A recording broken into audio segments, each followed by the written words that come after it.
Welcome to the Transforming Trauma podcast. Transforming Trauma is presented by the NARM Training Institute.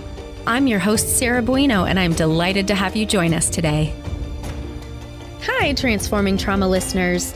Do you want to join the international NARM community in support of trauma-informed care? If so, please consider joining us for the NARM Online Basics training to become a NARM-informed professional. This is the Level 1 training in the neuroaffective relational model for helping professionals working with complex trauma. This professional training is designed to support those of you working with clients or populations dealing with the effects of adverse childhood experiences and complex trauma. This training is for helping professionals in a variety of fields, such as mental health professionals, substance abuse counselors, educators, doctors, nurses, other healthcare providers, coaches, body workers, and more. In this online training, participants will learn more about the changing field of trauma, a deeper understanding of the impacts of ACEs and complex trauma, and how NARM, one of the first models specifically designed to address CPTSD, can support professionals in the growing trauma-informed field. This NARM Online Basics training will be taught by NARM senior faculty members Brad Kammer and Stephanie Klein, as well as a team of experienced NARM trainers with special instruction by NARM creator, Dr. Lawrence Heller. If you are looking for more advanced training in understanding the impacts of attachment, relational, developmental, and intergenerational trauma, and you're working in healthcare, education, substance abuse recovery, or allied fields, please join us for this Level 1 NARM training to become a NARM-informed professional. The next NARM Online Basics training is starting in September 2021 and will run one weekend a month through December 2021. 60 continuing education units will be available for most helping professionals. Register now to reserve your spot. Please visit www.narmtraining.com/onlinebasics. We hope you'll join us in learning how to transform trauma.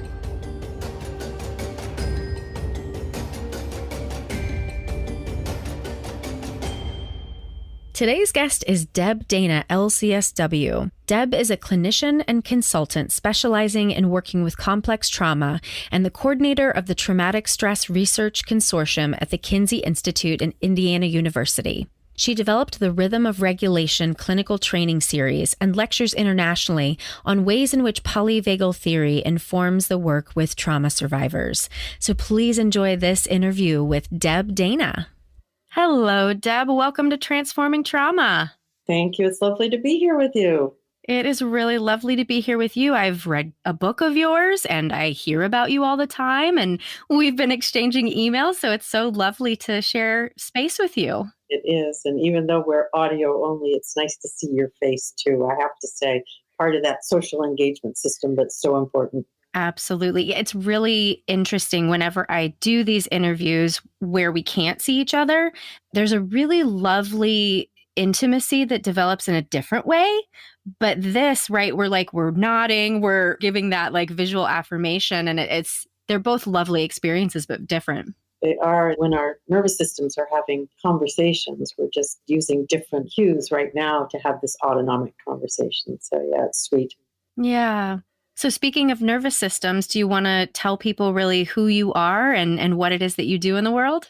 Sure. I fell in love with Polyvagal Theory, Stephen Porges' wonderful theory of the autonomic nervous system a number of years ago, and have spent the last many years translating his theory from the scientific world into the world of clinical application and now into the world of everyday application, because the nervous system is the common denominator in human experience. We all have one, and it's my belief that we all should learn how to operate our nervous system in some way. So yeah, I have a couple of books and people taking training programs, and just sort of spreading the polyvagal word around the world, which is what I love doing. So I am blessed to be able to do what I love doing.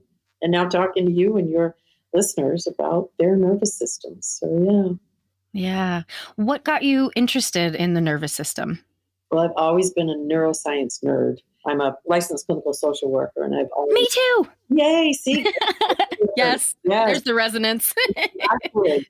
And I've always thought that we should understand the brain because it is what we're working with when we're connecting with clients. And so I studied neuroscience, and one of my favorite experiences was putting together a group that was able to go into the histology lab at our local medical school and section human brains. So it was really fascinating to actually see, these brains and what we're working with. And then I read Steve's first book, Polyvagal Theory, and I thought, oh, that's the missing piece for me. So, from then on, it was, oh, the brain is lovely and it is important. And 80% of the information is traveling the vagal pathway from the body to the brain. And then the brain is making sense of what's happening and making a story about what's happening. And I thought, well, maybe I should go underneath the story and work with the nervous system, which is, we like to call it the intervening variable, which simply means that your nervous system state then creates the platform for the stories that are going to emerge and your beliefs, behaviors, and your feelings. So I thought, let's go to the source. Let's go to the state. So from then on, I was sold, and I was, of course, telling all my colleagues and trying to explain to them. And that's where I really came up with, how do I translate this for clinicians first and then for clients? Because I was so passionate, and yet I had to figure out, how do I make this language accessible? Right? And then how do we create our own language? Speak polyvagal, speak nervous system. So that's what I've been doing for a number of years now.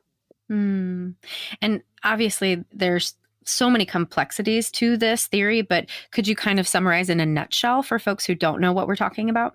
Sure. And it is complex and it's layered, but it also is very elegant in its simplicity, I would say. So I think about three basic organizing principles. We talk about hierarchy, neuroception, and co-regulation. So if we think about those briefly one at a time, hierarchy, Steve's theory developed this understanding that we have three nervous system states and we move through them in a predictable order.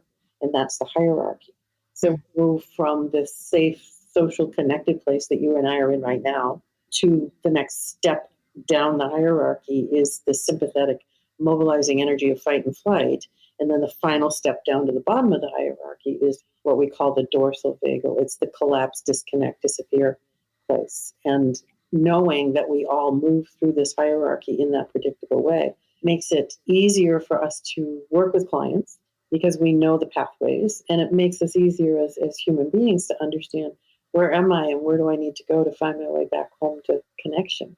So that's hierarchy. And then neuroception, which I think is really a brilliant word. Steve developed that word.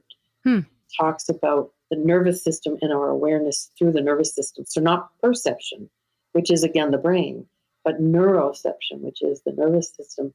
And the nervous system is always taking in cues, looking for safety or danger below the level of our conscious awareness. Right? So our job is to bring explicit awareness to this implicit process of neuroception. And again, I like threes, and apparently our body does too. There are three states, there are three pathways to neuroception: inside, outside, between. So neuroception is always listening inside our bodies to what's going on. And then it's listening outside in the environments around us. And then it's listening between nervous systems. So at this moment, my nervous system is listening inside my body. It's 4:00 in the afternoon for me, and I'm listening to what's happening here. It's listening in this environment that I'm in. And then it's listening between your system and mine. The nervous system's trying to reach out and connect in that way. So that's neuroception. It happens micro moment to micro moment. Can I ask you a question about that before you go to the third? Just thinking about, I'm curious. I mean, this is my experience that I feel like I'd always been kind of highly tuned to that. And that's part of what made me a good therapist. And I'm curious, since you've trained probably thousands of therapists, is that something that therapists are generally aware of? Yeah, it's interesting. I think many people who go into the therapy world, into the helping professions, have a sense of, we might call it intuition or clinical intuition, which, if we think about it, really is your neuroception sending you messages. What understanding the science underneath it, so understanding that process brings, is we begin to focus in on it in a different way. And we begin to listen differently and trust it differently. And we also remember that the same thing that's happening in our system that we might be more aware of is happening in our client's nervous system. And they're not aware of it. So part of the process of therapy is helping our clients become aware of that too. But yes, I do think that people in the helping professions tend to be more connected to, I call it autonomic intuition. People call it gut instinct, clinical intuition, whatever. And yeah, right. I do. And it's lovely to know there's science underneath it. Mm-hmm. Because we think, oh, I just had this thought and I thought this is what I should do. And then I didn't do it because I wasn't quite sure. And if you know, oh, my neuroception is sending me messages, then I might trust what it's saying and I might go ahead and do that because that thing was probably the right thing to do. Right. Mm-hmm. So, and that takes us beautifully to the third, the co-regulation, because that's really what's happening all the time. Nervous systems are looking to co-regulate with other nervous systems, right? Co-regulation is what we call a biological imperative, which means we don't survive without it, right? We come into the world needing to be met by another, hopefully regulated nervous system. Many of us didn't. We were met by a dysregulated nervous system. But that longing for connection lasts our entire life. Mm-hmm. I always put co-regulation third, maybe because I think it's the most important, because I land on that one after, hierarchy, neuroception, co-regulation. But it's also the one that in our work with trauma survivors can be the most frightening because people are dangerous. Mm-hmm. Well, so, if we're a therapist, we know co-regulation is essential for well-being. How do we bring that in a way that's safe enough? And that, again, sends the cues of safety through neuroception and helps the client come to that state of connection where they can then engage and do work. Yeah. And that really does align very beautifully with NARM. One of the things we talk about are connection survival styles, which essentially is adaptations from what happens in early childhood developmental trauma, right? And so then we show up in ways in the future that don't serve us. And the connection survival style, really at the root of that is a desire for connection and a fear of tolerating it. So we talk about sometimes those clients actually respond very negatively to the therapist's normal tool of empathy, right? That it can be so threatening. So I love when we're putting the nervous system stuff on top of it, that makes it all the more clear that as I come closer, the nervous system has danger. Right. Yes. Yeah. And I love your connection Survival style. Yeah. I help people map what I call their autonomic profile, which is likely very similar. We all, I do believe, have an inherent longing to be in that place of connection. I think that's a human experience. And I think the nervous system inherently knows how to get there. NARM would agree with all of this. Yes. Yeah. We have to help uncover those pathways that have been covered up or hijacked for another purpose. So start there. If that's our home, then I think what I teach my people is we have a home away from home. And our home away from home is one of those survival states. It's where my system has learned to go, either to sympathetic, fight and flight, or to dorsal, disappear, disconnect. Not that I don't do both, but for me, instead of riding it out in sympathetic, my system goes briefly through sympathetic and lands in the dorsal, disappear.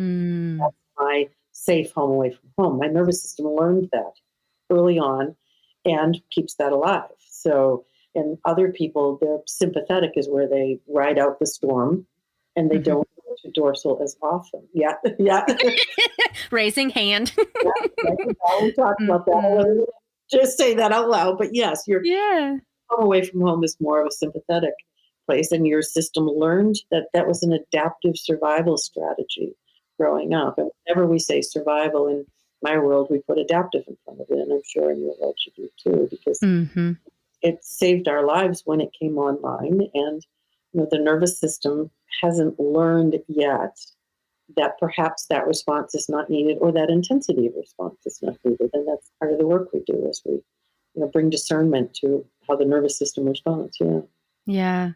Do you notice themes or patterns in terms of whether folks tend to lean more towards the sympathetic responding versus the dorsal shutdown? Patterns of like what happened in the past that leads to this? Not so much events. And I know, or I think NARM works with ACEs. Is that true?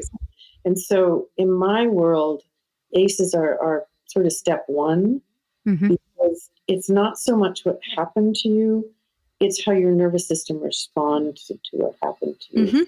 Your world as well, I'm sure. But so we go to that place. How did your nervous system respond? And so it's not the number, it's how did it respond? And they have not found for some people, because it's so dependent on the environment. So for some people, a substance abusing parent leads them to sympathetic, getting big, acting out that kind of behavior. And for other people in the same situation, they're going to go to the dorsal. I'm going to fly under the radar so that I can be invisible and stay out of the way. We haven't yet figured out if there's any rhyme or reason to this, which is part of the fun of working with people. It's being curious. I know how this lands in my system, or I know how this lands in a whole bunch of other people that I've worked with, but how does it land in yours? Right? And that's the interesting part in letting people know that there's no right answer to these questions. There's only your nervous system's answer. Yeah. And curiosity is one of the big tenets of NARM too. And we would say the same thing, that it's not what happened to you, but it is how you responded in the various adaptations. So aligned. It is. And curiosity is an emergent property of being in that state of ventral safety and connection. You Right. can't be curious when you're in an adaptive survival state. So we have to have, I call it a critical mass of that energy of safety and connection in our system. We don't have to be fully in it because that's a bridge too far for many of us, but we have to have enough ventral in our system. And if I'm working with you as a client, I have to be anchored in my ventral. That is my responsibility as a therapist, is to be anchored, to be regulated when I have those moments of dysregulation, because they do happen for all of us. My responsibility is to notice that for myself and name it with you if it feels appropriate. And if not in that moment, to return to it later and say, there was this moment that happened for me when I got pulled out of connection into some sympathetic distraction. And I just wanted to name it because even though it might not have risen to the level of your awareness, your nervous system noticed it. So that's the way that we use neuroception, because neuroception is always going to take it in and may not come to a place where you might not say something to me, but it's below the level. And if enough of that is left below the level, you're then going to make up a story about what's going on in therapy. And the story is not going to be, Deb got distracted. Right. By a noise out the window. The story is something about you being too toxic, too boring, too something. Part of the work is to bring that moment of my distraction into awareness and name it. And I also know that for many trauma survivors, there's this lovely experience of, thank you for naming that, because I felt something, but you've just said, yes, what you felt is true. Because isn't that the disconnection that happens in trauma? And so much gaslighting, I think, right? Mm-hmm. Yeah. So as I begin to say, yes, what you felt was true, then it's then a reconnection to trusting what the nervous system is telling us. Because there's such amazing information coming from the nervous system, but we have to learn first we have to learn to trust it. We have to learn how to listen in a different way. And then we have to bring some updating of the way we take in the information, right? Right. Well, and as I'm hearing you talk, you're not talking about changing our nervous system states. I hear you really just talking about noticing and being with. Yeah, the first step in this process for me is always befriending, right? We need to befriend our nervous system because, the question is, if I listen in, there's some reason dorsal has emerged right now and grabbed hold of me, right? And so, if I can turn to that experience with a tiny drop of ventral so that I'm not hijacked by the experience, but can be with it and listen, I'm going to learn something. And clients come, many people, just everyday people say, I hate it when I disappear. I hate it when I get really rageful. And we can begin to turn that around and say, well, your nervous system thinks you need that response to survive in this moment. So let's get curious about what's going on, right? So we information gather. That's the first step before we do anything. I literally just posted something about this on Instagram today, this being with not knowing rather than having to figure out the answer. And that's something Larry was talking about in a training this weekend too, just being with that uncertainty and the regulation. I'm almost thinking of it as like when you go to the gym and you're lifting weights, you lift more over time. It seems that your practice of being with discomfort, right? Whether it's through meditation, nervous system regulation, therapy, whatever it is, that builds that quote unquote muscle, right? It does, because we know that we shape our nervous system, which is the way I think about it, by doing things in micro moments over and over, right? We don't shape our system by doing one great big experiment and then it's done. It's in drops over and over and over.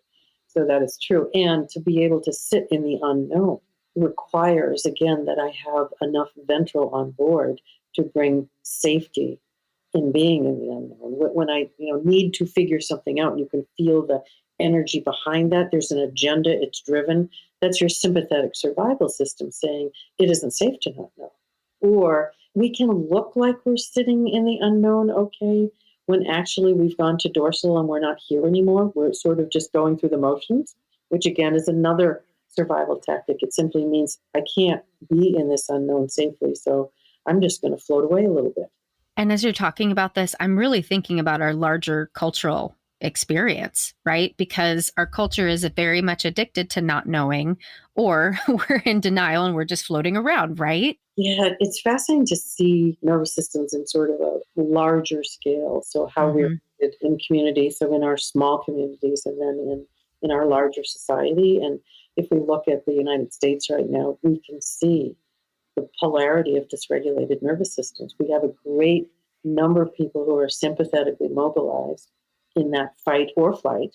Yep. And then we have another, whole section who are in the dorsal, give up, despair, no longer can bring the energy to do it. And what I love to tell people is that if you're in either one of those states, your prefrontal cortex is no longer working as it should.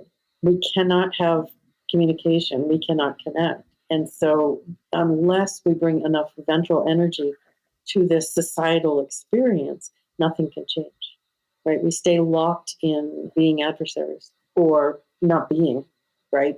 In sympathetic, you're my enemy, and in dorsal, you don't exist. So, it's only from ventral that you and I can connect and talk and collaborate and find a way forward. And I think that's both the promise of understanding the nervous system and also the responsibility. When we begin to look this way, we all take on a responsibility for understanding and regulating our own nervous system. As I go through the world, I'm sending cues of either welcome or warning simply as I walk through the world because of the state of my nervous system. That's a huge responsibility. I just had an insight. Ding. Thank you.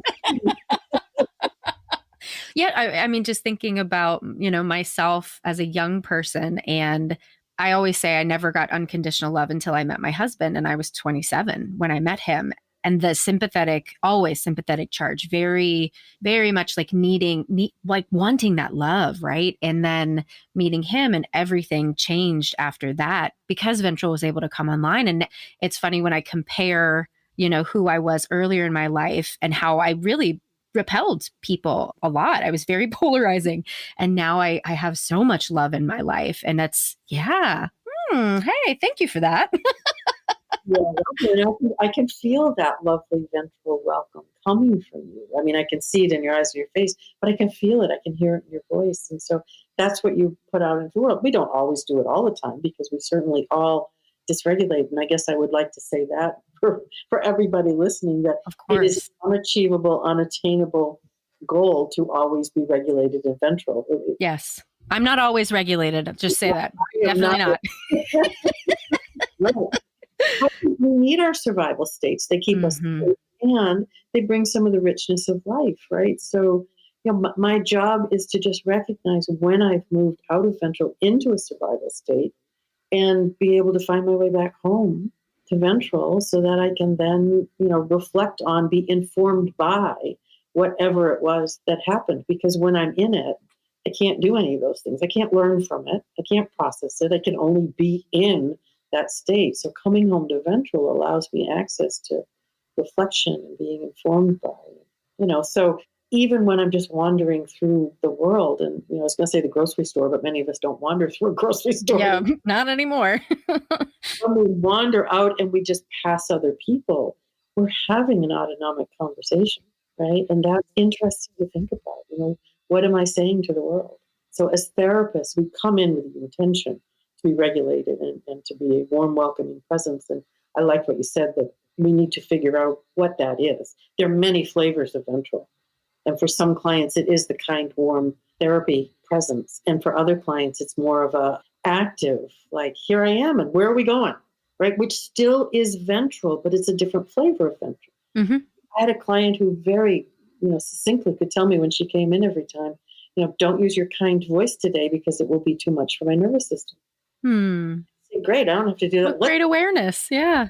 use the one that's a little more active and okay, let's do it. Right. Mm-hmm. That's the gift of knowing the nervous system.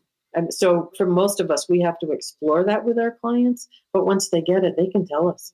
And the same is for, for our partners, our children, our colleagues, right? Once you get it, you don't have to guess. I always say, just ask the nervous system.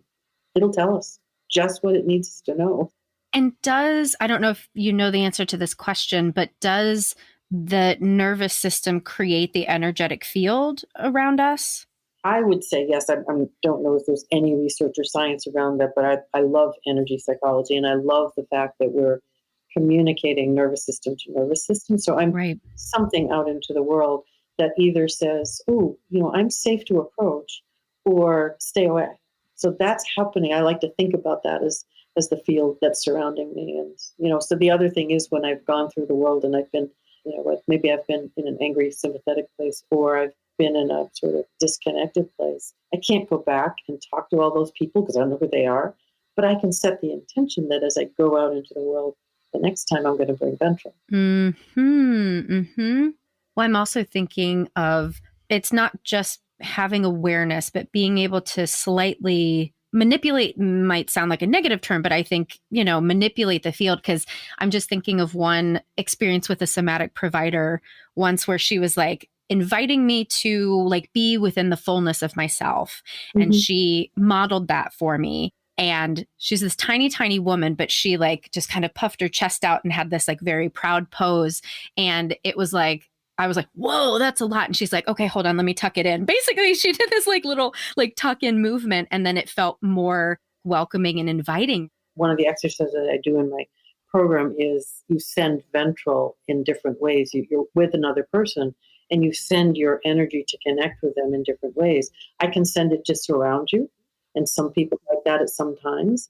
I can send it so that it's a direct heart to heart, which feels different, or I can put it in the middle between us where you can dip in as you want. It's a visceral experience. It's a nervous system experience to play like that. So yeah, I don't know what manipulate yet is sort of a sympathetic response in my system. Right. We can send it in different ways, right? Yeah, like tune it. Yeah, I love what you said about your practitioner. That was perfect, because she was showing you, your system was saying that's too much. Yeah. And so she said, I can tune it back a little bit and send it in a different way. And then your system probably said, that's right. Yeah. Keep playing with it until you get to the just right place. And how lovely that was for you to have somebody adjusting to fit what your system said, this is what I need. And what a beautiful thing for all therapists, hopefully, to tune into, right? I like to say it's our responsibility to know what's happening in our nervous system and then be curious about what the other nervous system needs and wants. So if I think, this pose brings me into a place of feeling that way, but then I can be curious about what happens for you rather than saying, do this.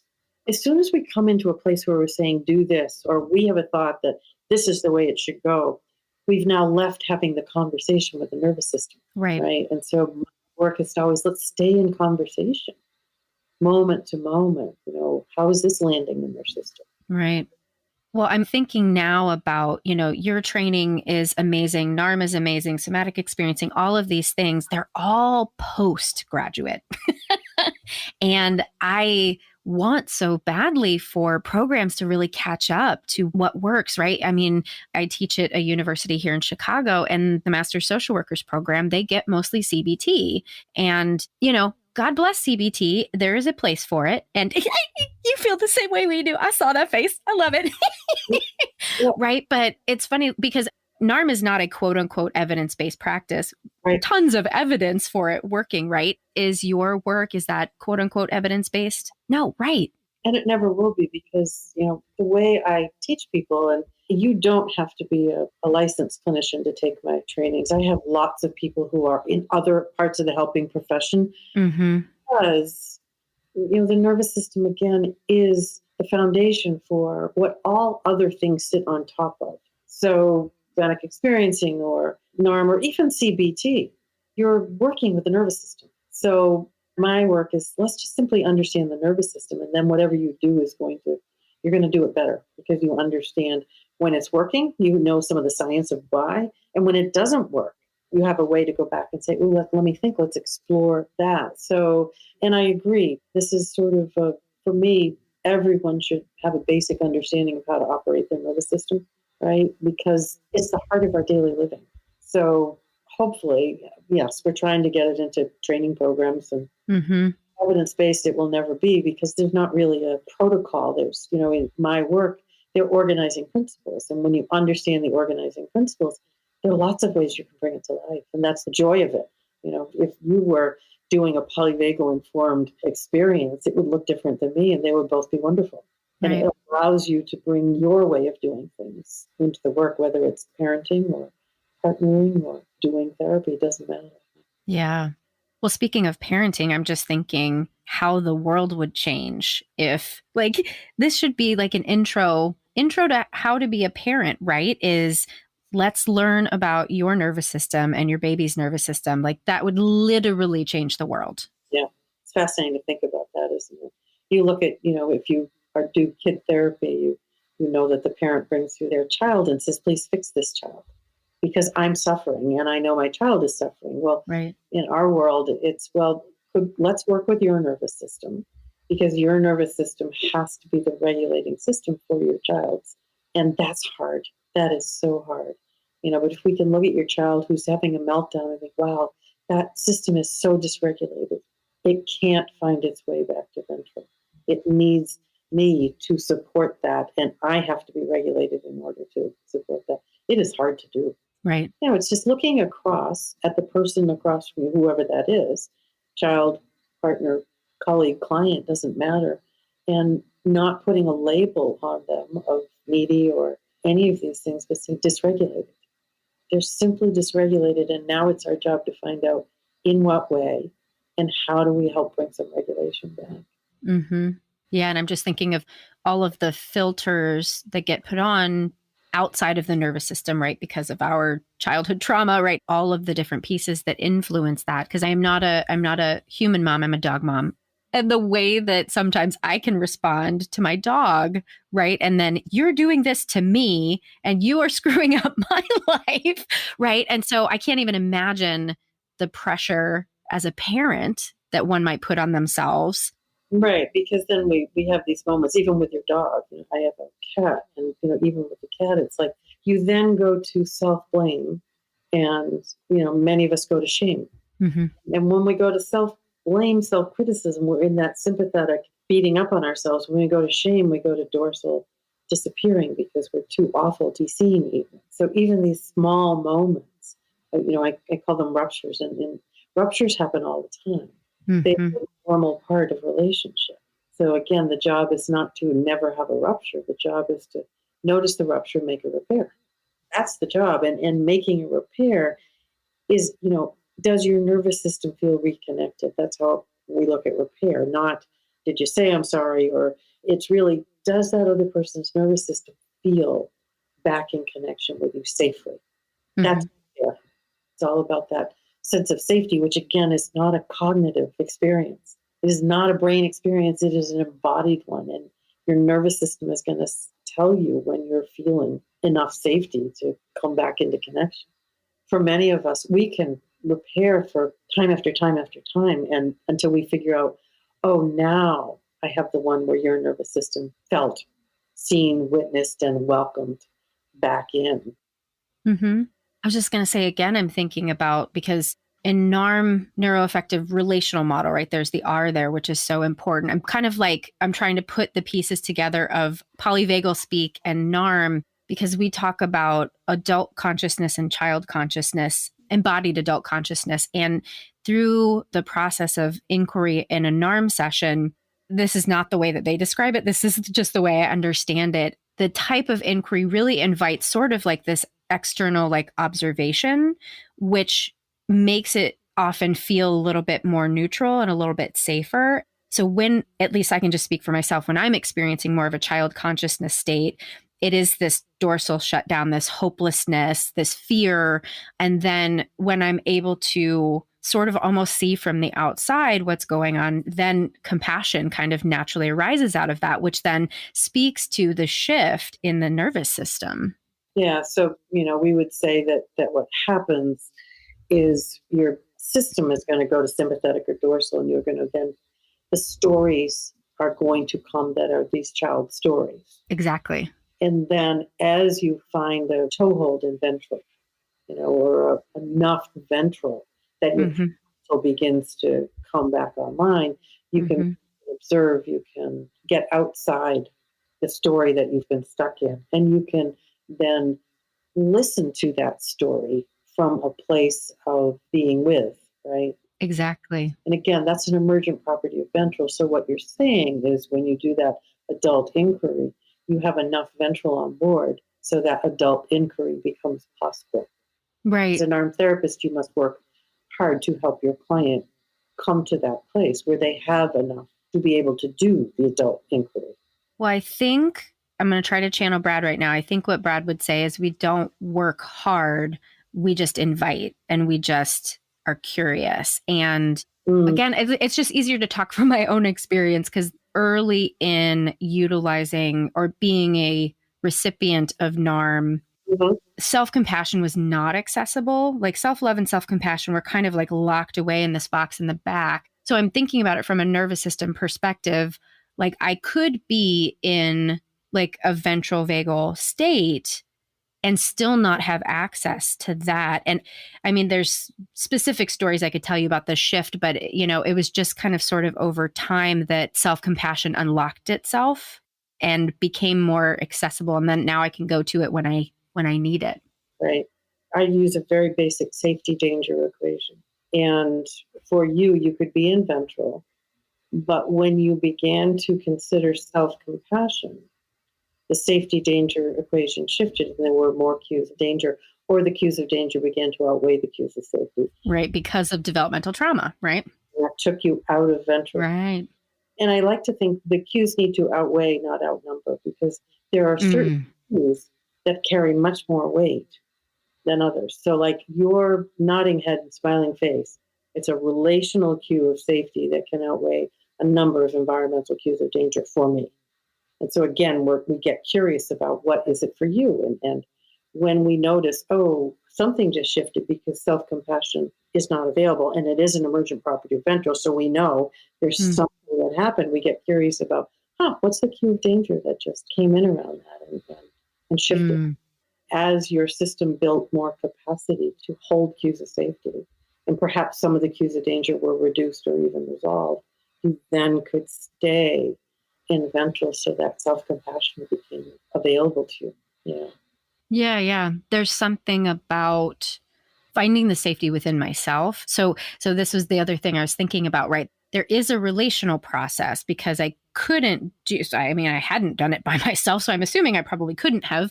And so definitely my therapist's own nervous system and the compassion and the non-judgment, it was needed. And yet it had to come from within me. Yeah. So if we think about ventral and we think about safety and connection, there are 4 pathways of connection that ventral allows us access to. And the first one is connection to self. So connection to all of the parts that are inside me. So that's the first pathway. And then connection to others is another pathway. And then connection to the world around us. And the final connection is the connection to spirit.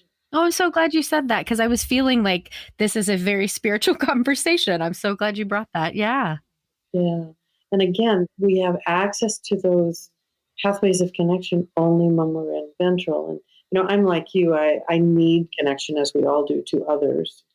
And it's usually the connection inside here that is the place where my change can begin, rather than the connection out there.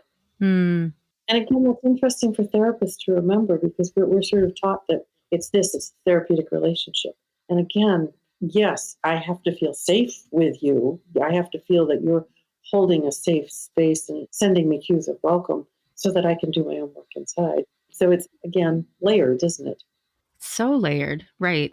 Because if the therapist thinks that it's just about the relationship, then we're likely to put more pressure on ourselves to try to make something happen, which then creates the dysregulation. It doesn't help anyone. Right. Yes. Because I'm going to be working too hard. I'm going to be worried.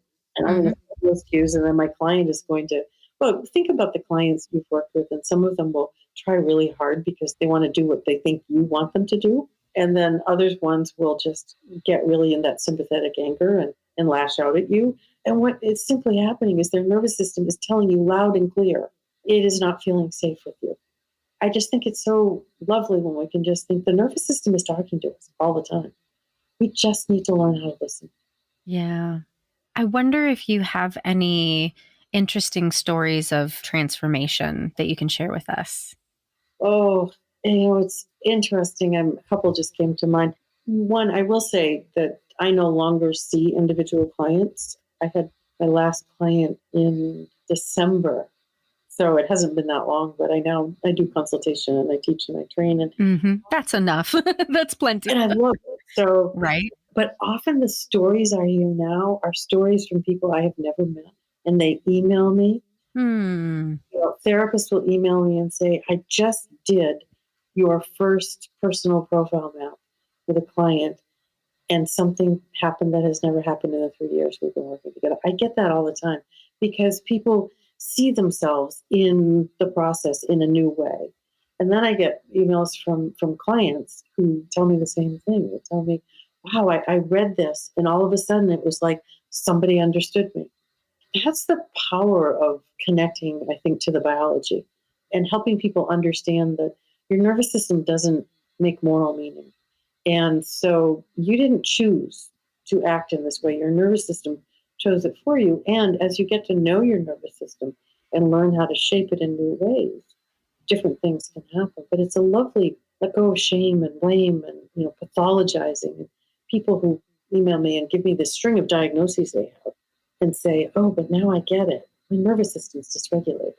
Yes, exactly. That's what we're hoping people can understand, because then there's a different pathway, right? If I know my nervous system is dysregulated and that the symptom of that dysregulation is all of these things that people label, then I'm not going to work with the symptom.